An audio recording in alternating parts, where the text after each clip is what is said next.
Salut à tous et bienvenue dans Fanzone Live, l'émission geek et héroïque. Alors aujourd'hui, il n'y a pas Max, il n'y a pas Johan, il n'y a pas Mathilde. Du coup, c'est moi qui présente. C'est vous dire si j'étais le premier choix pour présenter tout ça. Mais je suis formidablement accompagné puisqu'on a ici des experts qui vont m'aider à bien conduire cette émission. Clément, salut. Salut, on va voir si tu te trompes sur les noms. Hein. Ouais. Je vais essayer de faire ça dans l'ordre. Shaïma, comment ça va? Bien joué, ça et toi? Ouais, ça va bien. Tu me portes bonheur, toi, depuis hier sur les émissions live. Il faut pas que c'est mon porte-bonheur. Thomas. Eh ben, c'est un sans faute. Hein. Comment ça va? 3 sur 3, ben ça ouais, va. Ouais. Pour le moment, ça va. Alors, de quoi on va parler aujourd'hui? Je pense que vous l'avez deviné au petit visuel que nous avons au-dessus de nous. Nous allons parler de l'acteur le plus incroyable du moment. Dwayne Douglas Johnson, ancien catcheur, mais ancien beaucoup de choses. Au fait, on va en parler dans quelques instants. Et c'est le champion du box-office mondial en ce moment, et c'est l'acteur le mieux payé. J'ai découvert que sur l'année 2016, il avait gagné 65 millions de dollars. C'est tout? Ça C'est fait, tout. ça fait de l'argent. Hein. Petite bagatelle de 65 millions. Sur ses seuls cachets, parce que je pense qu'il a beaucoup d'autres revenus, notamment Probablement, en business plus. et tout ça. Quoi. Oui. Là, je parle évidemment que de cinéma. Et est-ce que vous savez combien de dollars il a rapporté au box-office mondial? Tu veux dire dans la totalité ou sur l'année? Tout. Je dirais au moins 3 milliards. 8 milliards de dollars. Genre, C'est Lucasfilm dur. à côté, c'est un petit joueur. Quoi. Exactement. Donc, ça fait au moins 8 bonnes raisons qu'on parle de lui. C'est un homme qui, avant tout, sauve les franchises cinématographiques. Est-ce qu'on peut en citer quelques-unes, Shaima? Fast and Furious, Déjà, ouais, tout pour simplement. commencer. Il a rejoint la franchise à l'épisode 5. Et il y reste, il est bien. Et depuis, la franchise explose, surtout. C'est ça. Et moi, c'est personnellement à partir du moment où il est arrivé que j'ai commencé à m'y intéresser. Et en fait, on a l'impression que. Moi aussi. Mais c'est fou, hein. Ouais. Et je croyais que c'était une coïncidence, mais non. Bah, je sais pas. Je pense que on est un peu hypnotisé. Ouais. Mais il y a un moment dans l'histoire d'une franchise où Dwayne Johnson va la rejoindre, quoi. DC Comics, c'est pareil. Jumanji, bon, il relance le truc. Et il y va. G.I. Joe aussi. G.I. Joe. Et ça date pas d'hier, parce qu'il y avait déjà une franchise qu'il avait lancée au tout début de sa carrière, qui était La Momie. La momie, il était apparu dans le 2e épisode. Il jouait le roi scorpion. Alors, évidemment, les effets spéciaux dégueulasses, Ouais. on s'en C'était horrible. souvient. Mais il avait déjà eu à l'époque son propre spin-off, le roi scorpion. Et c'était vraiment au tout début de sa carrière. Donc c'est dire à quel point il a fait des débuts tonitruants au cinéma. Il a même fait face à un acteur qu'on adore tous les deux, je sais, c'est Michael Caine. Michael Caine dans Voyage au centre de la Terre 2. Oui, on a un Ce peu qui est tendance. fou, ce qui est fou de se dire ça. Il Quoi. succédait Michael à Caine, Dwayne Brendan Johnson. Fraser, puisque Brendan Ouais. Fraser, le héros de la momie, tout est lié. Voilà, est-ce qu'il y a un complot? Je ne sais pas. Mais... Et le 2 a mieux fonctionné que le premier quand même. en tout même dire. temps, oui, Dwayne Johnson qui fait mieux que Brendan Fraser. Ah, c'est pas Je difficile, pense j'avoue. qu'à part dans les années 90, peut-être en 95, il serait été. Mm. Mais toi, je sais que tu es le grand spécialiste de la carrière de ce monsieur et j'aimerais bien que tu nous fasses un petit peu un portrait de ce qui s'est passé pour lui avant sa carrière d'acteur, avant ses débuts sur grand écran. Né à Oran en 1940. Non, en fait. Dans le projecteur derrière. Dwayne Johnson, je pense que c'est un mec, à 16 ans, il devait déjà peser 100 kilos et 100 kilos de muscles. Donc je pense que voilà, c'est quelqu'un qui se dirigeait non pas vers le catch, mais vers le football américain. C'était même un élément très prometteur, mais comme beaucoup de jeunes sportifs, il a malheureusement été fauché par une blessure qui lui a mis en fait sa carrière entre parenthèses. Donc en toute logique. J'ai l'impression que tu nous racontes une tragédie. Ah Le oui. mec est juste multimillionnaire. Quoi, aujourd'hui. Oui, c'est- Il a été fauché par. Non. Mais ce qui est assez paradoxal, c'est que là où il a pas pu faire carrière dans le football américain, il s'est dit c'est pas grave, je vais faire du catch. Parce qu'il faut aussi savoir qu'il vient d'une famille de catcheurs, une très grande lignée. Son père notamment est un catcheur très connu dans les années 70. Je crois que sa grand-mère était catcheuse. Ah oui, non, mais toute sa famille. C'est-à-dire que là, D'accord. la moitié du roster de la WWE sont ses cousins. En fait. Chez les Johnson, on est catcheurs de J'imagine père en pas, fils. Moi, je veux voir un match Dwayne Johnson contre sa grand-mère. Quoi. Il y a une lignée de catcheurs samoans à la WWE. Ils sont tous ses cousins plus ou moins éloignés en fait. Il n'y a pas vraiment à tortiller. Il est lié à tout le monde en fait. Donc en fait, après évidemment en tant que catcheur, ça a été la plus grosse star. C'était pas forcément le meilleur en termes de technique, en termes de rapidité, mais en fait il avait un truc que personne d'autre n'avait, c'était le charisme en fait. C'est qu'il avait cette faculté, parce que vous savez le catch, il y a à la fois les combats, mais il y a aussi Il faut être un showman, quoi. Voilà, c'est les segments micro. Et lui, en une phrase, il pouvait captiver la foule en fait. Il Et paraît que c'était le roi de la punchline. bah c'est ça, c'est qu'en fait, il avait des punchlines, mais vraiment ciblées et hilarantes en fait. Et c'était vraiment un mec très drôle parce qu'en plus, à l'époque, il était comme souvent plutôt un méchant parce que c'était un peu le mec arrogant, un peu relou qui aimait bien embêter les gens. Mais il était En tellement même temps, il fort. a des arguments pour être arrogant. tu Oui, vois. c'est ça. C'est vrai que le mec, il peut être arrogant. Je vais pas. Mais même en un coup de sourcil, il pouvait captiver une foule parce qu'il avait un gimmick où en fait, il levait son sourcil et ça faisait. Fais-le à la caméra, le Mais gimmick. c'est comme dans Voilà, Vaiana. comme ça. Tu Alors, vois, Ils ont un peu, repris c'est cette un peu le expression. nouveau Roger Ouais. Moore. Effectivement. Dans Vaiana, c'est son personnage. Parce qu'en fait, Maui. on va reparler plus tard quand on va parler de ces chansons, mais oui, ils ont repris exactement ce Ouais, geste-là C'est dans vrai, une scène. c'est vrai. Je me Et souviens de que ça. le personnage est calqué sur lui, donc ouais, c'est un hommage. Non, mais c'est vrai. Et alors, c'est pas qu'une star du catch, il me semble que c'est aussi une star des réseaux sociaux. Et toi qui t'y connais bien, raconte-nous un peu comment Dwayne Johnson s'amuse avec ses comptes Instagram et tout ça. Alors déjà, il s'amuse, mais c'est un mec qui maîtrise entièrement sa communication, et ce depuis le catch. Donc que ça soit sur Facebook, sur Twitter, sur Instagram, c'est lui qui dévoile en fait les coulisses des films, à la cool, des vidéos cool. Et aussi, il se moque aussi de ses partenaires. Et il y a aussi cet exemple l'an dernier avec Fast and Furious. Tu sais, il y avait un jeu entre Dwayne Johnson et Vin Diesel. On ne savait pas si c'était une véritable histoire. Il y avait une brouille entre les deux. Mais au final, on a pu le fin mot de l'histoire. Ils sont juste réconciliés. En fait. Ouais, mais en tout cas, Tellement. il en jouait pas mal, mais c'est un mec qui cultive une image cool. Je le dis depuis tout à l'heure cool, mais c'est vraiment le mot qui définit ce mec cool. Cool. Il y a François Perrin qui nous demande si on considère que The Rock est plus fort que Dave Bautista. Toi, tu l'as rencontré, Dave Bautista, tu dirais quoi? Bah, j'ai pas rencontré The Rock. Dave Bautista, il faut savoir que s'il vous impressionne, en vrai, c'est pire. Hein. C'est-à-dire que ses bras sont plus gros que ma tête, mais vraiment. Et il était dans un espèce de soupule moulant. Donc je pense que Dwayne Johnson est encore pire parce qu'en fait, Dave Bautista a quand même perdu après avoir quitté le ring. Donc là, faut voir que le Dave Bautista qu'on voit maintenant, c'est quelqu'un qui a fondu. Alors que Dwayne Johnson, lui, a pris du poids en fait. Il a pris. Un moment, je crois, pour Hercule, il a pris au moins 20 kilos de muscles. Je sais pas si vous vous rendez compte. C'est sa performance en termes de muscles la plus Ouais. incroyable. Quand Dwayne Johnson prend 20 kilos de muscles, c'est pas rien, quoi. Moi, je crois que cette question, pour faire une nouvelle référence à la Cité de la Peur, ça revient à se demander qui c'est le plus fort entre l'éléphant et l'hippopotame, quoi. Mais enfin bon, C'est un peu ça, ouais. C'est l'éléphant. parce que sa force est concentrée dans Eh la oui. trompe, évidemment. Il y avait un livre à ce sujet. Et surtout, plus encore que Dave Bautista, moi j'ai un petit peu envie de me demander, est-ce que Dwayne Johnson serait pas le nouveau Schwarzenegger? Si. Beaucoup en parlent. Parce que Schwarzenegger, c'est plus ma génération. Lui, donc ça serait la mise à jour de ça? Moi, je pense que oui, parce qu'il y a eu beaucoup de successeurs à Schwarzenegger, notamment Jean-Claude Van Damme, qui avait un peu le même pédigré, c'est-à-dire l'Européen qui vient conquérir Hollywood. Il l'a fait à sa manière, mais pas à la manière d'un successeur. Dwayne Johnson, là, on s'en rapproche. C'est-à-dire qu'il vient du monde du sport. C'est quelqu'un qui a parlé récemment d'aspiration politique. Pour moi, c'est vraiment son successeur. Il y a eu le clin d'œil dans le film Bienvenue dans la jungle, d'ailleurs, où Schwarzenegger, qui prenait sa semi-retraite pour devenir gouverneur, passait le flambeau à Dwayne Johnson. Donc, il a un peu adoubé comme son successeur.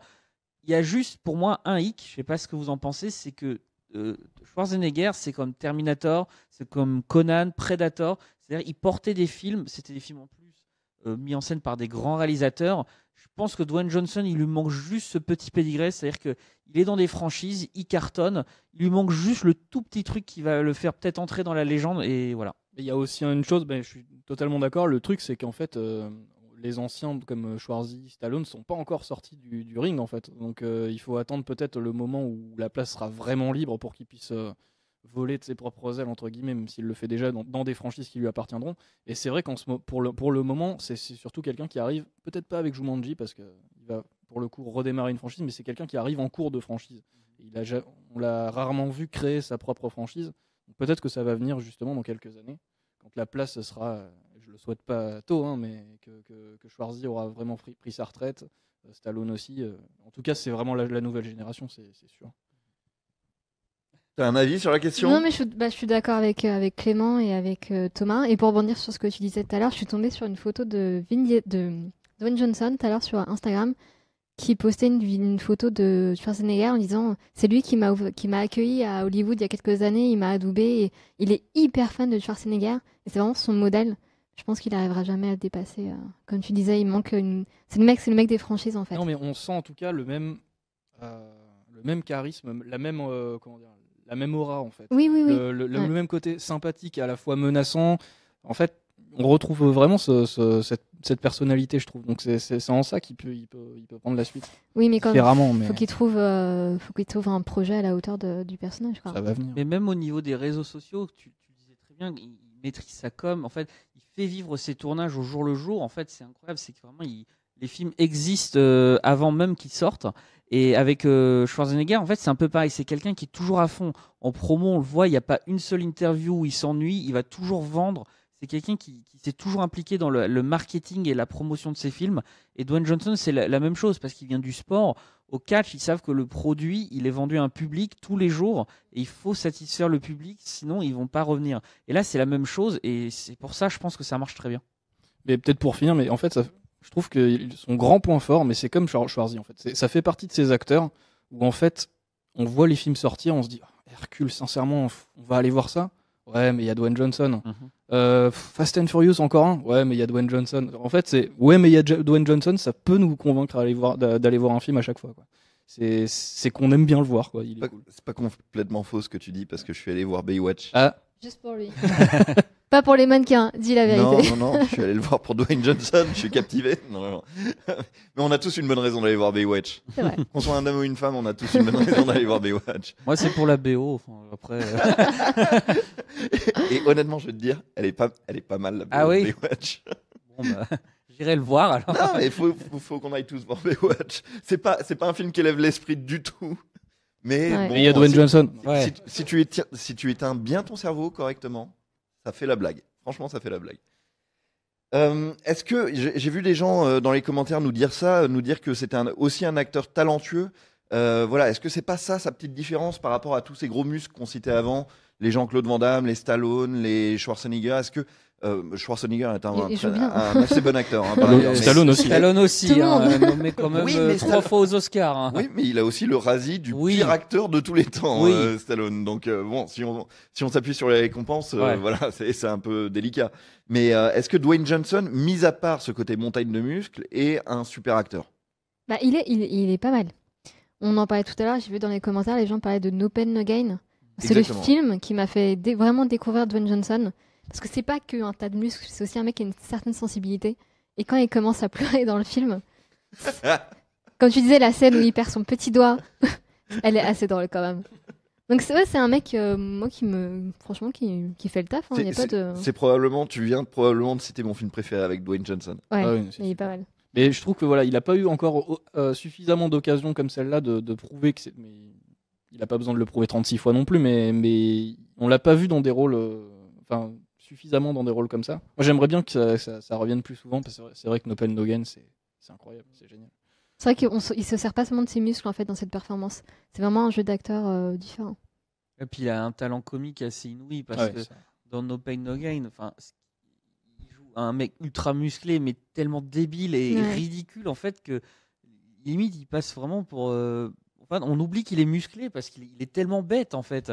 Il essaie de bien faire, mais le problème c'est que ça marche pas. Ses cellules ne se connectent pas en fait. C'est le seul muscle qu'il a pas travaillé, c'est son cerveau en fait. C'est hilarant, mais il y a aussi, enfin moi tu le sais, Southland Tales. Donc Ah oui, tout à fait, ouais. de Richard Kelly, qui est un peu Qui un était le film mec maudit, qui avait fait Donnie Darko, ouais, et ouais. qui ensuite a fait The Box.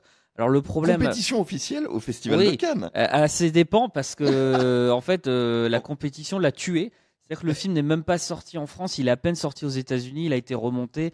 C'est vraiment un film maudit et c'est un peu peut-être le film qui aurait pu offrir à Dwayne Johnson une carrière, on va dire, alternative, à savoir, comme je le disais tout à l'heure, de travailler avec des grands noms. Là, Richard Kelly, c'est clairement pas un gars de film d'action. Le problème, c'est que le film, comme il s'est vraiment planté. Et je pense que du coup, Dwayne Johnson s'est plus orienté vers des films d'action. Après, il a vraiment fait des espèces de vigilantes, des trucs vraiment action à fond. Il a joué dans 3 films Disney quand même. Ouais, aussi. Dont Maxi Papa, je tiens à le préciser. C'est vrai. C'est Ouais. pas top. C'est pas terminé. Il y a Jungle Cruise en préparation. Oui, mais là, c'est pas, c'est pas le même Disney. tu C'était vois. là, c'était la fée, je sais pas quoi. Ouais, la Malgré lui. fée. Mais je suis pas sûr que malgré ce elle, soit je un crois. Disney celui-là. Fait Si, malgré je lui. crois que malgré c'est lui. un- Si, fait Ouais, malgré c'était lui, c'est un malgré Disney. lui, voilà. Ouais. Et c'est que c'est peut-être le seul creux dans la carrière de Dwayne Johnson. Et ensuite, avec Fast and Furious, il est vraiment redevenu au sommet. Et là, il est inarrêtable, quoi. Ouais. J'ai vu notre collègue Vincent dans les commentaires dire Corentin président. Oui, je suis totalement d'accord avec toi. D'ailleurs, sache que j'ai voté pour lui au présidentiel.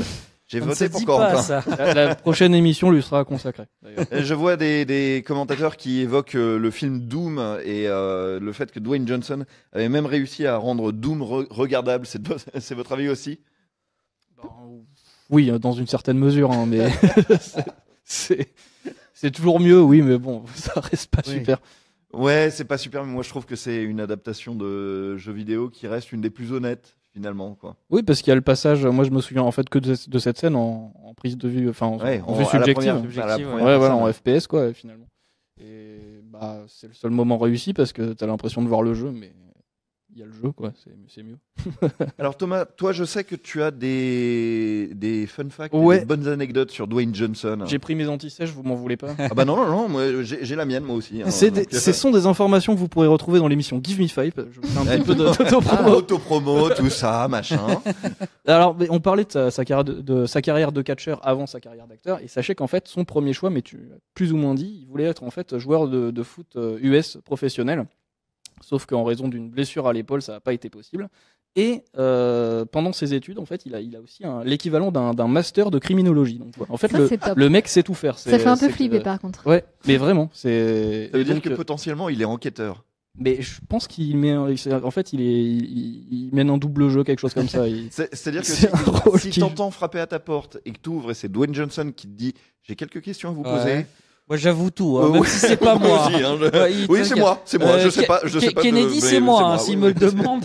Et donc criminologue, acteur, catcheur, joueur de foot et chanteur. Eh oui. On allait en parler. Mais ouais, en fait, apparemment, il s'était déjà à peu près essayé dans la chanson dans ses jeunes années, mais là, avec Vaiana, parce qu'il joue le rôle de Maui, le demi-dieu qui accompagne l'héroïne.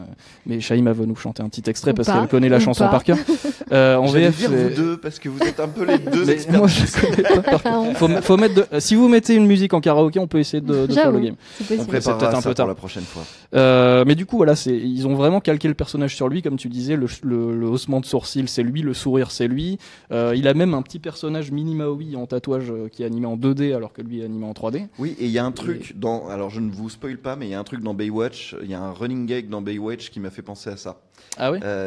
C'est qu'il a un mini lui-même aussi. Oui, C'est énorme, hein. c'est vrai. Et C'est qui vrai. change de position. Enfin, bon, voilà, c'est allez le voir, rien que pour ce gag débile. Donc voilà. Et bon, si vous voulez l'entendre chanter, c'est pas compliqué. Vous réécoutez Vaiana. Il a notamment une chanson. You're Welcome. You're Welcome pour les hommes en VF. Troisième anecdote, avant-dernière, il a commencé en fait sa carrière, alors c'était avant sa carrière de catcheur, avant sa carrière d'acteur, avec 7 $ en poche seulement. Donc il n'est pas né comme ça, mais à un moment de sa vie, il s'est retrouvé avec 7 $ en poche. 7 $ en poche, Ouais, le mec. voilà, il avait déjà des poches et 7 $ à l'intérieur. 7 $ dedans. À un moment de sa vie, il s'est retrouvé avec 7 balles et il s'est dit, c'est une de ses principes d'ailleurs qu'il met sur internet. À ce moment, je savais que j'étais fauché et je savais une deuxième chose, c'est qu'un jour je ne le serai plus. Aujourd'hui, c'est l'acteur le mieux payé du monde, donc voilà. Alors moi, il y a un truc que je comprends pas sur cette anecdote, c'est qu'il est né en Californie. Donc, il a pris le bus, il avait 7 $ en poche, ok, quoi, c'est pas grave. J'ai pas les détails, mais en tout cas, Après, il a grandi, il a beaucoup bougé parce que son Ah oui. père était catcheur et je sais qu'il a beaucoup. Enfin, il est resté un long moment aussi à Miami. C'est plutôt quelqu'un de la Floride, mais je pense qu'il était dans plus une enfance itinérante en fait, je pense. D'accord. Mais si ça se trouve, les 7 $ en poche, c'était la fin d'une soirée, hein, et puis c'est juste C'était son argent de poche. Voilà. hein, peut-être, hein. En tout cas, ça a donné le nom de sa maison de production qui s'appelle Seven Bucks Productions. Et il y a une dernière anecdote que je voudrais que tu nous racontes, c'est que je sais qu'il a le même régime alimentaire que Shaima. C'est-à-dire qu'il ne Ça se mange voit pas presque du tout, rien. Mais on reste sur le chiffre 7 parce que alors ça c'était pendant le tournage d'Hercule, mais j'imagine qu'il fait ça assez souvent. C'est que en fait il mangeait 7 repas par jour le mec. Et entre les repas évidemment traction, pompe, abdos, etc. En sachant exercice. que chaque repas c'est l'équivalent de ce qu'on mange nous en Voilà. un En une jour. journée. Alors j'ai les menus, hein, si vous voulez, je les ai apportés, c'était pour ça. Mais je peux vous donner déjà le premier et le dernier, ça, parce que les 7 ça va être un peu long. Mais donc il commence la journée par 280 grammes de filet de poisson, 2 œufs entiers, 140 grammes de flocons d'avoine et de blé mesurés à sec. Et le dernier, parce que il y a 5 repas entre ça. C'est bien, il réduit son empreinte carbone. C'est mais bien, voilà, Dwayne c'est- Johnson. mais C'est bien d'être écolo faut savoir comme que ça. ce premier repas, il se réveille genre à 5h du matin pour manger et ensuite il fait de l'exercice tout de suite. C'est qu'il est obligé, il peut pas dormir très longtemps en fait. Il est obligé de manger tous les 3 heures en fait. Ben voilà, il faut alimenter le moteur, quoi, disons. Et il finit la journée avant d'aller se coucher avec 30 grammes de protéines caséine. Donc alors ça, j'ai pas vraiment envie de savoir ce que c'est exactement. Et 10 œufs brouillés avec des oignons, des poivrons et des champignons. Ok. Bonne nuit. Ok. Mais on a tous notre métabolisme, parce que moi aussi je fais ça, mais C'est ça. Non. Non, ça marche pas. Non. Ouais. Je suis même passé à 9 un Il faut jour. faire des haltères entre les deux, hein, c'est ça le petit détail. On a oublié de le dire, c'est que Dwayne Johnson, il joue aussi dans une série. Je vais de le dire tout à l'heure. Parce que Schwartzy, etc., ils ont pas joué. Je sais pas si ça avait une série. Schwarzenegger, non, il a juste réalisé un épisode des Contes de la Crypte. Voilà. En tout cas, Fun fact. il a une comédie sur HBO qui s'appelle Ballers de 3 saisons. Enfin, la 3e saison va arriver. Et il chante du Taylor Swift dedans. Ouais. Ah, Tu- mais oui, la oui, scène, oui, elle j'avais est- vu cette Shake vidéo. It Off. Ouais, Ouais. la vidéo elle est devenue virale. Ouais. Me connaissant. C'est un peu autobiographique parce qu'en plus il joue un ancien joueur de foot dont la carrière a été arrêtée par une Exactement. blessure et Exactement. qui se reconvertit en agent en fait. D'ailleurs, c'est un- pardon. C'est un peu, non pas, je veux dire, c'est un peu entourage avec Dwayne Johnson tout seul en fait. Et il est producteur, et Mark Wahlberg aussi est producteur de la série. Donc les deux potes. Pour fermer le chapitre des anecdotes, j'avais un dernier petit truc. Si on vous avait mis en appétit avec les 7 repas, on va peut-être du coup changer un petit peu de... Mais c'était toujours sur le tournage d'Hercule. Sa barbe, en fait, a été faite... On adore cette anecdote. Et je prends mon temps, roulement de tambour, il n'y en a pas, mais imaginez-les. A été faite avec des poils de testicules de yak. Voilà. Donc c'est un tournage intense à tous les niveaux. Hein. Qu'il a tué de ses mains. Qu'il a- bah, évidemment, Voilà, ça, c'est- évidemment. Ça, il a vu un yak, il l'a tué, et ensuite il lui a coupé ses poils de. Et après, voilà. il l'a Et mangé après, avec il s'est des œufs mis. brouillés pendant. Et ça lui La a vie donné de Dwayne Johnson, quoi. ça lui a donné l'idée de produire Hercule, quoi. Mais pour rebondir sur ce que tu disais, Shaima, c'est que je trouve ça sympa qu'il fasse cette série parce qu'on sent qu'il est presque pas obligé au fait et qu'il l'a fait vraiment par amour de Oui, son truc, quoi. c'est un petit kiff. En même temps, HBO, je pense que lui ont donné vraiment pour lui faire plaisir. C'est pas une série qui cartonne vraiment. Mhm. Je crois qu'en France, elle est diffusée sur OCS. Sur OCS, ouais. Ouais, c'est pas une série qui cartonne, mais il y a eu 3 saisons, ça passe. Mais où trouve-t-il le temps de faire tout Ouais, ça c'est un peu fou. Je Ils sais sont pas. plusieurs. C'est un C'est peu comme fou. J.J. Abrams, il y en a plusieurs. Il y en a C'est un mec qui passe en fait ses journées en jet privé parce qu'en fait des fois il tourne des films et le soir il prend l'avion pour aller faire la promotion et il revient sur le tournage. En plus je pense qu'il doit avoir pas mal d'affaires hors cinéma au Ouais. niveau business, notamment les salles de sport tout ça. Et le mec en plus il doit faire plusieurs heures d'entraînement par jour. Donc en fait je pense qu'il ne dort pas. Et avec tout ça, il a le temps de prendre des petites vidéos Instagram De se avec foutre de la ses gueule des fans autres. en voiture, de les poster, tout ça. Bon.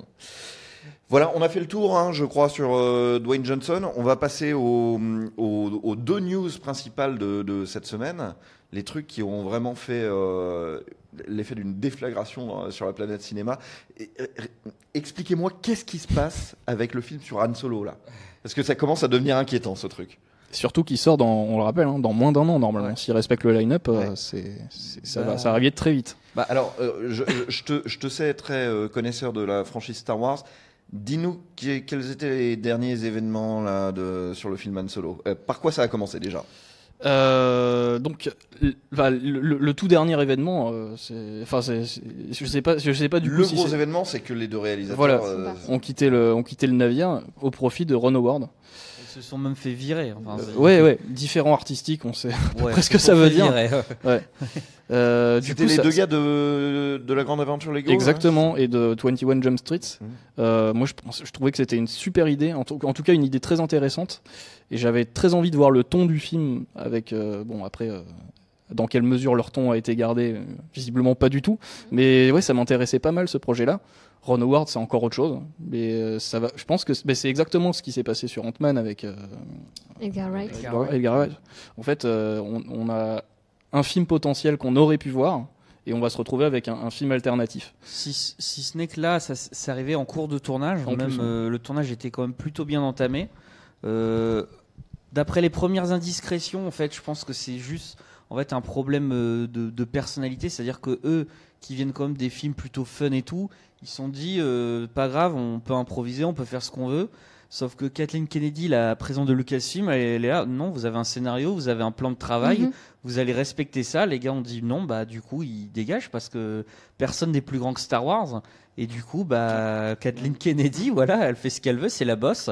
Et du coup là, ils ont rappelé Ron Howard, donc qui est quand même pas n'importe qui en termes de cinéaste et qui a quand même une très grosse histoire avec l'univers George Lucas, parce que déjà il avait été contacté pour réaliser La Menace Fantôme, mais à l'époque il avait dit non parce qu'il disait bah non, c'est toi George Lucas qui doit le faire, c'est pas moi. Il a réalisé Willow, produit par George Lucas dans les années 80, et il est apparu dans American Graffiti, le second long métrage de George Lucas, et il tenait la vedette du film avec Harrison Ford, l'interprète d'Han Solo. Ouais, c'est bon ça. Donc finalement, est-ce que c'était pas écrit que Ron Howard devait faire ce film? Je sais pas, mais en tout cas, c'est quand même un choix rassurant. C'est comme quelqu'un, pour les studios, je pense qu'il sait tenir les délais, qui a quand même gagné des Oscars, qui est quand même un nom connu. Donc je pense qu'ils ont joué la sécurité avec Ron Howard. Dis-moi si je me trompe, il était pas dans Happy Days? Dans la série Happy Si, Days, si. c'est ça. Oui. Est-ce qu'on peut voir Fonzie dans le film avec sur Han Solo? Ça serait sympa. Pourquoi il arrive pas en moto et tout ça. C'est peut-être dans son contrat. Il a peut-être dit OK, je rejoins le film, mais il y a mon pote qui vient. Je sais pas. Mais Il y a Michael, je pense, dans les commentaires qui nous demandait si la date de sortie risquerait d'être repoussée. Après, s'il arrive à tenir ses délais, comme tu l'as dit, parce que c'est quand même un pro de ça, quoi. C'est le gars, il tourne depuis des dizaines d'années. Je pense que ça devrait le faire. Mais c'est en mai 2018, si je me trompe pas, en tout cas. Début mai. Même. Début mai, ouais. Donc, Après, Star Wars, très sincèrement, je pense qu'ils sont à un point où s'ils ont le moindre doute, ils vont le repousser. Enfin, ils n'hésiteront pas à le faire. À la base, je crois que l'épisode 8 devait sortir en mai. Ouais. Et finalement, ils l'ont repoussé en décembre. Donc, je pense qu'ils n'hésiteront pas à le faire. Après, il y a la D23 là, dans quelques jours même. Quelques semaines, voire quelques jours. Et je pense qu'ils vont, s'il y a un reformatage de line-up à faire, ce sera fait à cette occasion. Il y a notre collègue Jérémy qui demande, et sinon, qui a vu Breakfast Club? C'est une private joke qui renvoie à une émission d'hier. Jérémy, tu sais très bien que la réponse à cette question, c'est Shaima et pas moi. Et par ailleurs, Jérémy, je t'emmerde. Voilà. C'est une lacune culturelle. D'accord. C'est bon, je vais regarder Breakfast Club le plus vite possible, je vous le Pourtant, promets. je te l'ai conseillé à de multiples reprises. C'est vrai. Et sinon, dans les commentaires, il y a quelqu'un qui disait qu'ils avaient embauché quelqu'un pour coacher l'acteur. Donc Clément, je te regarde. Pardon, désolé. Au mauvais moment. Tu te mouchais, Je pensais que c'est j'étais bien, à l'écran, c'est bien, faut désolé. prendre le temps de se moucher dans la Petite vie. allergie au pollen. Oui, alors l'autre point qui fait quand même un petit peu peur pour Han Solo, c'est que l'acteur Alden Ehrenreich, j'espère que je ne me trompe pas, Pas mal. qui a quand même la lourde tâche de succéder à Harrison Ford. En fait, apparemment, il joue pas super bien. En tout cas, Lucasfilm est pas content de sa performance, donc ils ont embauché un coach. C'est quelque chose qui se fait régulièrement, mais plutôt en amont du tournage. Donc en général, quand tu embauches un coach sur le tournage, c'est pas bon signe. Donc est-ce qu'ils vont pas au bout d'un moment se dire soit on recommence de zéro et on change tout? Je pense pas. Non. Mais en fait, limite, ce serait bien de montrer une photo ou un petit truc qui nous dise rassurez-vous. Parce que là, c'est vrai que les deux nouvelles coup sur coup, on se dit oula, déjà que Han Solo, faut pas se louper, et là, ça fait un peu peur quand même. Il y a Pablo qui te demande, Thomas, Je viens de c'est voir quoi ça. cette coupe? Écoute Pablo, je suis désolé. Voilà. C'est quoi cette coupe? Ben, je C'est change quel nom souvent, ça, ouais. ça C'est la coupe cocotier, je pense. Non, mais moi je l'aime. Bob de Moi je l'aime Simpson. bien. De toute façon, ce qui compte, c'est qu'elle me plaise.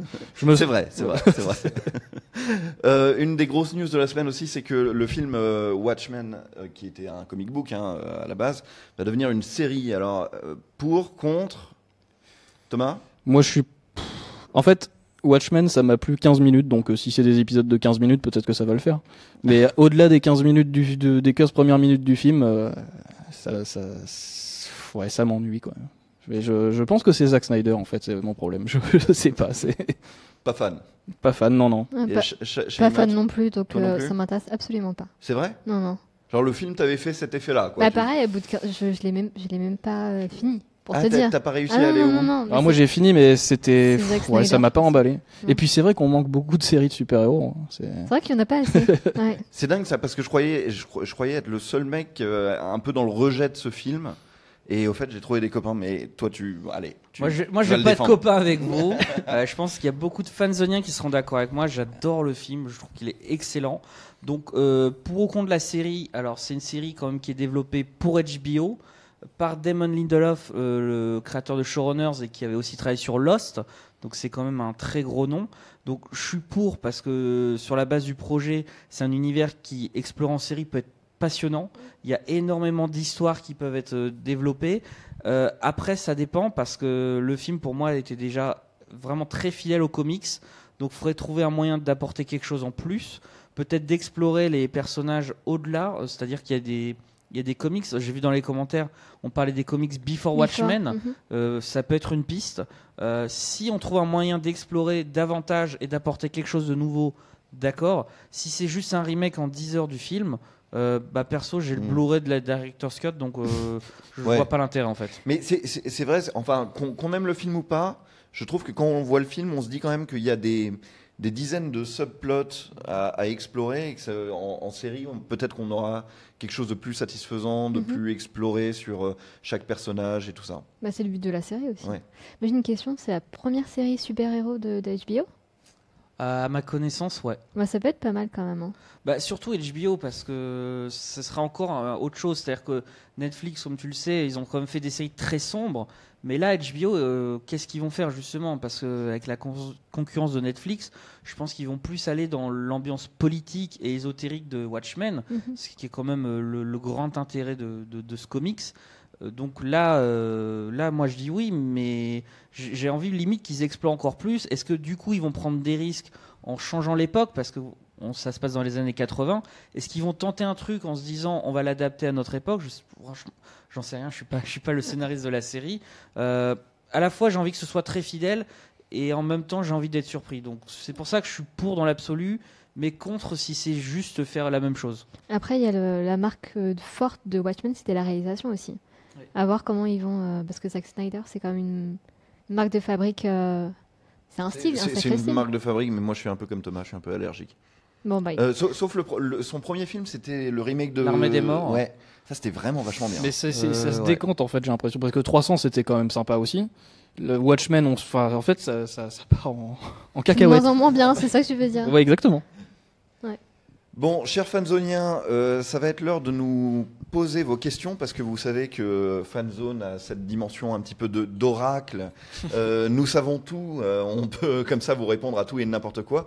Donc on va vous laisser quelques instants pour nous poser vos questions et ensuite on passera à votre. Je sais que c'est votre partie préférée de l'émission. Celle de Thomas. C'est le quiz, le fameux quiz qui aura lieu. Donc ça sera un match entre nous et vous. Et on espère pas perdre la face une millième fois parce que on en est à combien là ? On gagne, hein ? Non, ça c'est pas possible. Si on a gagné la deuxième manche, il me semble. On a été obligé de repartir de zéro et là on a réussi à. D'accord, on a tout remis à place. Ouais. Moi je croyais qu'il y avait 6-1, 6-0, 6-1. Mais grave, on est à 4-2, non ? Je suis pas tout le temps dans Fanzone, donc j'ai un peu perdu le compte. Max, où es-tu, Max ? Voilà. Je sais que t'es dans les commentaires, Max. Donne-nous la réponse. Réponds-nous, Max. Réponds-nous. Alors on nous demande si on a des news de Batman, le nouveau film Batman. Est-ce que c'est celui-là qui sera réalisé par Josh Whedon ? Non, c'est Batgirl. Ouais. Apprenez-moi. Alors le nouveau Batman, c'est Matt Reeves. C'est Matt Reeves qu'on a vu il y a pas longtemps lors d'un Q&A pour la planète des singes. Ouais. Ah oui, la planète des singes. Alors on va pas spoiler, mais c'est mon film de l'année quoi. Voilà. Bref, c'était la petite parenthèse. Ça depuis hier, c'était la petite parenthèse. Matt Reeves va réaliser The Batman. Pour l'instant, en fait, il sort de genre 3 ans de post-prod. 3 ans en comptant le tournage plus la post-prod qui est immense sur ce film-là. Donc il est un peu épuisé. Je pense qu'il va prendre des vacances. L'été, ça tombe bien. Il avait vraiment hâte de montrer la planète des singes au monde entier. Et ensuite seulement il va se mettre à The Batman. Il évoquait une ambiance un peu Hitchcockienne. Même s'il a pas vraiment commencé à plancher dessus, mais je rêvais d'entendre Hitchcock et Batman dans la même phrase. C'est fou. Bah ouais, après ça fait toujours détective, tout ça. Voilà. Pour l'instant, il a pas vraiment commencé à plancher sur le sujet, mais il y a aussi un truc, c'est qu'il rapprochait dans sa réponse le personnage de César, qui est un personnage très sombre et très juste, enfin quelqu'un d'assez lumineux finalement, mais qui est confronté à des choses horribles et dans un monde horrible, à Batman en fait. Et donc c'est potentiellement très intéressant de le voir traiter ce personnage-là parce que le personnage de César était un personnage très intéressant aussi de ce point de vue-là. Je vois beaucoup de gens qui nous demandent des news sur Avengers Infinity War. Alors, on a eu on a eu surtout des nouvelles images au fait du Mais le tournage vient de se terminer, je crois. Ouais, c'est... Ah, Non, c'est ça. de Ouais. quoi Le tournage vient de se terminer. Ah non, il termine genre en septembre. Hein. Ah bon Ouais, il me semblait en fait, avoir vu passer ça. En fait, il y a plusieurs tournages parce que tu sais, ils changent souvent de pays. Ah d'accord, c'est ça. Donc en fait, c'est juste ça. En là, plus de ça, c'est un bordel parce qu'il faut que tous les acteurs se Ouais, libèrent c'est ça, ouais. selon leur planning. Ah non, donc, non, il y en a pour jusqu'à la fin de l'année. Là, aux dernières nouvelles, on a vu des photos qui réunissent, si je me trompe pas, Mark Ruffalo, Robert Downey Jr., Benedict Cumberbatch et Benedict Wong. Ah oui, Voilà. ils boivent une bière ensemble, non Ouais, c'est ça. C'est ça. Non, ils Et prennent un petit après, déj. ils courent au milieu de ruines. Donc, Bière aussi. j'ai envie de ils te... picolent et Voilà. ensuite ils courent au milieu de ruines. Je Enfin, pense. une journée comme la mienne, normale. Quoi. Je suis pas sûr qu'ils pourront être au Comic Con vu qu'il y a le tournage. Je sais pas ce qui est prévu ou la D23. Pour l'instant, c'est en avril prochain, Avengers 3. Il y a quelques Marvel qui arrivent, Thor 3, Spider-Man Homecoming qui est mi-Sony, mi-MCU. Bon, pour l'instant, c'est en tournage, leur faire leur truc. De temps en temps, les Rousseau nous posent des photos qu'on comprend pas, mais qu'on traite en news, hein, Gauthier. Et puis, non, pour l'instant, bah, écoutez, on sait pas Et plus. c'est fini en Bon, décembre. justement, tu parlais de Spider-Man et de sa relation avec le MCU et Sony. On nous demande des news de Venom. Est-ce que finalement, ça sera assimilé au MCU ou est-ce que ça restera une franchise Sony ou... Bah, j'ai l'impression, enfin, c'est un peu un feuilleton. Hein, si vous êtes plus calé, n'hésitez pas. Mais j'ai l'impression qu'il y a eu un micmac entre est-ce qu'il est dans le MCU et tout. J'ai l'impression que non, c'est une franchise Sony. Donc, pour rappel, Venom va mettre en scène Tom Hardy dans le rôle principal. Il devrait opposer Venom à Carnage, qui est un grand méchant de l'univers Spider-Man, ce qui laisse entendre que Venom serait pas forcément un méchant. J'ai plus l'impression pour l'instant que c'est un Sony qui est à part et qui va développer un Spider-Man Universe mais qui ne serait pas dans l'MCU. Après, j'ai l'impression que c'est un peu plus compliqué que ça. Après, effectivement, personne n'en sait grand-chose en fait, mais on a l'impression que c'est encore en négociation et que de toute façon, ils sont amenés à collaborer puisque Spider-Man est vraiment un pied dans les deux camps. Ouais. Et puis Spider-Man, on sait juste grâce à Max justement qui a rencontré Tom Holland que ce sera une trilogie. On a eu un scoop mondial. Voilà. Je pense que si Spider-Man Homecoming cartonne, je pense que à partir de là, peut-être que Sony et Marvel, enfin Disney, vont peut-être pouvoir négocier quelque chose de plus vaste. Je pense que pour l'instant, ils essaient un peu de voir ce qui va marcher et si la collaboration peut s'étendre. Je pense qu'il n'y a pas trop de risques que ça se plante. Je pense pas non plus, ouais. J'ai vu passer une question sur Avatar 3, c'est la dernière question qu'on va prendre. Je sais qu'on a une nouvelle, pas sur Avatar 3, mais sur Avatar 2 aujourd'hui. Ah oui, j'ai vu ça. Ouais. 3D sans lunettes. Ça sera un film 3D sans lunettes. Du coup, il faudra se faire opérer des yeux avant de voir le film, ça va être un peu bizarre. Mais... Non, mais c'est vrai qu'il est. C'est juste à côté du popcorn. Il existe depuis longtemps des technologies de 3D où c'est l'écran qui fait le travail et selon le point de vue où tu regardes l'écran, la 3D apparaît ou n'apparaît pas. C'est un peu comme la Nintendo 3DS au fait. Donc est-ce que c'est ça qu'ils vont exploiter? À ce moment-là, il faut changer tous les écrans de tous les cinémas. C'est ça. C'est ce qu'a fait le premier Avatar en même temps. Hein. Un petit peu. Mais c'est vrai que c'est intelligent de ce point de vue-là, c'est qu'il a révolutionné un petit peu le monde des salles de cinéma une première fois. Et là, du coup, en gros, ce qu'il nous annonce en sous-texte, c'est on va le refaire. Et ça sera encore mieux, quoi. Et vous aurez même pas besoin de porter des lunettes. Et il y a quand même une nouvelle qui est tombée la semaine dernière, c'est qu'on a enfin la date de tournage des 4 suites, quoi. C'est là, bon, c'est le 25 septembre. Alors, à mon avis, ils en ont pour minimum 1 an et demi. Enfin, après, comme c'est sur fond vert, peut-être que ça ira plus vite. En sachant que le Avatar 2 n'est attendu qu'à la fin de l'année 2020.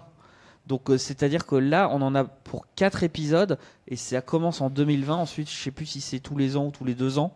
Mais voilà, ça va enfin démarrer. Mais il va falloir être très patient. C'est surtout comme La Planète des Singes, c'est des films qui sont dont la post-prod est extrêmement lourde. C'est le plus gros du travail. Ouais, Bon, arrêtez de nous poser vos questions maintenant. C'est terminé. C'est terminé, c'est fini, c'est trop tard. Maintenant, nous allons jouer. C'est la dernière partie de l'émission. Nous allons faire un quiz. Et c'est maintenant que je vous révèle le sujet de ce quiz. Je vous dis souvent qu'il est le meilleur acteur de tous les temps. Tom Cruise. Absolument. Nous allons jouer avec Tom Cruise qui est actuellement à l'affiche de La Momie. Et mon argument principal pour dire que Tom Cruise est le meilleur acteur de tous les temps, c'est qu'il a joué avec les plus grands réalisateurs de la planète. Alors, il va falloir citer des réalisateurs qui ont fait tourner Tom Cruise. Donc, on va se répondre comme ça, vous et nous. Ça peut même être des réalisateurs nuls. Hein. J'ai toute la liste des réalisateurs. Il y en a 37, je crois. Donc, on va commencer, si vous voulez bien. On va commencer. Tu as un nom déjà ou pas? Alex Kurtzman, Alex Kurtzman, ça marche. c'est cadeau. Alors, on nous dit Stanley Kubrick, c'est tout à fait vrai. Steven Spielberg, quand même. Bah, j'avais envie de le dire, même si c'est. Je vais tenir les comptes. Ouais. Alors, Je ne triche ça, pas. c'est fait. Oui, triche pas, toi. Je Ouais. ne fais que loucher. Ça, c'est fait. Luc Besson, je veux voir. hein. Et toi, tu viens de me dire Steven Spielberg, c'est ça? J'ai vu Luc Ça Besson. marche. Alors, à vous. John Woo, ça marche. À nous? J.J. Abrams. Tout à fait. Et pour moi, Désolé. Tony Scott, tout à fait. Brad Bird, moi j'ai envie de dire. Oh, Ouais. il est bon. c'était pourquoi? Le Mission Impossible 4. Ah oui. Tout à fait. Mission Non, non, Impossible, non, non, Mission c'est pas à nous. Impossible. Oui, je sais, Mission Impossible. De Palma, bah oui, forcément. Je crois que vous les avez tous faits. Hein. Il va falloir sortir de cette franchise. Alors, à nous. Ridley Scott. Ridley Scott, bien joué. Ridley Scott pour. Attends, je vais Pour aller- Legend. Ouais, ça marche. Ça fonctionne. De Palma, ça a déjà été dit. Luc Besson, c'est pas vrai. Rob Reiner, tout à fait. Rob Ah bah Reiner, oui. hein, il me semble. Oui, tout à fait. Pour Rob Des Reiner, Hommes bien d'honneur. joué. Ah si, c'est bon. Christopher McQuarrie. Ah oui, bien joué. Bah oui, tout à fait. 3 reprises. À 3 reprises, puisqu'il est en train de Oui, tourner voilà, le nouveau Mission Impossible. C'est vrai. Alors, à vous, Edward Zwick, tout à fait, ça marche. À 2 reprises, donc pour Le Dernier Samouraï et Jack Reacher, Never Go Back. Et moi je dis Ben Stiller. Et toi, tu dis Ben Stiller, et ça, c'est pas mal. Ça, C'était c'est pour pas toi mal. Tonnerre sous les tropiques. Ah, Ah bah oui. oui. Pardon, Ah oui, c'est bon. c'est à eux. On va pas c'est à eux. toutes les donner. hein. Non, non, mais je te surveille parce que je me dis, putain, Ah, mais non, je ne près de triche toi pas. et Ah, je ne j'espère que triche tu pas. triches pas. Hein. Mais ils sont très Oliver très bons. Stone, bien joué. Ouais, Ben oui, exactement. évidemment, Eh tu oui. as joué pour Oliver Eh oui. Stone. Alors, c'est à nous, chers amis. Francis Ford Coppola. Ouh, il est bon celui-là. Ouais. Bien joué. Alors, je sais plus, c'était au tout début. C'est le 3e film de sa carrière qui Ouais. s'appelle The Outsiders. Voilà, On c'est nous ça. dit Dougly Man, ça fonctionne. Mais et là, le prochain American Traffic, c'est pas Dougly Man, justement? Si, si, mais C'est ils pour viennent, ça. ils viennent de le lire. Et, Mais il est pas encore et sorti. Edge of Tomorrow aussi Ah. était. C'est à C'est nous, pour c'est ça. ça Oui, c'est à nous. Brian Singer. Brian Singer, Valkyrie, Bah, tout bien à fait. joué, Et bien oui, joué. et oui, ça marche. Mais J'ai vu qu'ils avaient déjà répondu avec Cameron Crowe. Et Ouais. oui, Cameron Crowe à 2 reprises pour Jerry Maguire et Vanilla Sky. Vous avez pas vous avez Paul toujours... Thomas Anderson. Oh oui, Paul Ouais. Thomas Anderson, tout à fait. Mais les Magnolia. internautes sont très très bons. Ah non, mais en fait, je suis pas super doué à ce jeu-là. Quoi. Après, moi, je Oui, il faut commence trouver à- les films, et ensuite, mais le problème, c'est Neil qu'on les a. Jordan, on les bien a joué tellement les déjà internautes. abordés Neil que- Jordan pour Entretien avec un vampire, c'est Ah. ici. Le premier. Il y a toujours des très gros noms qui ne sont Alors, pas sortis. Hein. est-ce qu'on a cité Martin Scorsese? On n'a pas encore Ah, cité voilà. Martin Scorsese, bien joué. Martin Scorsese pour la suite de l'arnaqueur, Je me souviens plus. la couleur de L'argent. L'argent. Voilà. Tout à fait. Avec Paul Newman. Alors, La petite info en plus. Rajoute pour me sauver la. il y a Alex Butchler Rhodes, qu'on soupçonne de tricher un petit peu, qui nous dit, pardon, Adam Shankman pour Rock Forever. C'est tout à fait exact. Bah, du coup, La balle est dans notre camp. Michael Mann pour Collatéral. Ouais, bien joué. Ah, je sais, je sais un peu. Vous commencez à sécher, les gars. Oui, le réel de cocktail, vous êtes gentil, mais Ah bah moi je l'ai, hein, le Real de cocktail. je peux vous la faire, hein, sinon. Non, non, il y a toujours des réalisateurs, des gros noms, dont certains noms qui ont été évoqués dans cette émission. Donc, C'est à nous, là oui, oui, c'est à nous. Ah, c'est à nous. Ouais, Franco Zeffirelli. Ah oui. Voilà. Pour le tout premier film de la carrière de Tom Cruise, qui s'appelle Un amour infini. Ah, mais oui, ok. J'en ai un. Alors, Ah, non. il va falloir répondre, hein, les internautes, parce que là, vous êtes. Alors, Marc Dorcel. Non, Marc Dorcel, Non, non. Phil, non, non. non, non, non, C'était non. pas lui. Non. C'était l'autre. Non, non. Le réel de cocktail, oui, mais encore faut-il dire lequel. Les gars, on va faire un décompte. Et si vous répondez pas dans les 5 secondes à venir, on a gagné. Enfin, on a gagné. Moi, non. Hein, mais 5, 4, 3, 2, 1. C'est bon. Bravo. L'équipe Fanzone remporte ce point. Formidable. Bravo les gars. Hein, vous avez été forts. On a loupé qui là Alors, vous avez loupé Ron Howard. Ah. Vous avez loupé Barry Levinson pour Rain Man. Bah oui. Vous avez loupé Joseph Kosinski pour Oblivion et Robert Redford pour Lion et Agneau. Et James Mangold aussi. Et vous avez loupé le James Mangold, tout à fait. Oui. Voilà. En tout cas, bon. Non, mais il en restait plein d'autres, mais qui sont moins connus. D'accord. Pour le coup. En tout cas, beau match, les gars. Bravo à vous aussi, parce que vous avez été très très forts sur ce jeu-là. Il me reste plus qu'à vous remercier déjà, vous trois. Bah, toi Merci aussi. à toi. Remercier évidemment Claire et Julien qui sont derrière cette émission et qui sont en train de la filmer et de la mettre en scène. Et puis évidemment remercier toute l'équipe qui est là-haut, notre équipe Allociné, et enfin qui est là-haut. Oui. Rest in peace. Il y a eu un petit Rest in accident peace. à la rédac. Ils ont tous explosé en même temps. On est les seuls. Non, Fanzone, qui ce est sera au-dessus avec de nous nous. dans les étages évidemment. Voilà, qui contribue à cette émission semaine après semaine. Merci beaucoup à vous aussi de nous avoir suivis. Et puis, vous retrouvez Johan pour le Fanzone pas live de cette semaine.